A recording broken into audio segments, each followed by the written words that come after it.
قال رسول الله صلى الله عليه وسلم إذا أوى أحدكم إلى فراشه বিছানায় যখন যাইবা ফালয়ানফুত ফিরাশাহু বিদাখিলাতি ইজারিহি লুঙ্গির নিচের অংশ দিয়া বিছানাটা ঝাড়বা সালাসা মাররাত তিনবার। তা আমরা যদিও ঝাড়ু ব্যবহার করি, আর আপনি সুন্নত হিসাবে প্রথমে একটু লুঙ্গি ব্যবহার করেন, একটু প্রথমে বাস এভাবে নবীজি বলছে, আমার নবী বলছে তাই করবো এইভাবে। এরপর কি নবীজি বলেন, ফাইন্নাহু লা ইয়াদরি মা খালফাহু আলাই, কারণ আমার উম্মত তোমার জানা নাই তোমার অজান্তে বিছানায় কোনো বিচ্ছু থাকতে পারে, এই জন্য বিছানা তুমি ঝেড়ে নিবা, ঝেড়ে নেওয়ার পর এরপর তুমি ঘুমাবা।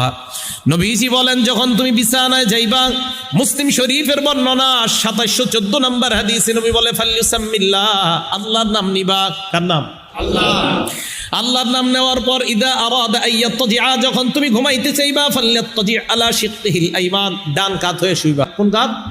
তাহলে মেসওয়াক, ওযু, বিছানা ঝাড়া, ডান কাত হয়ে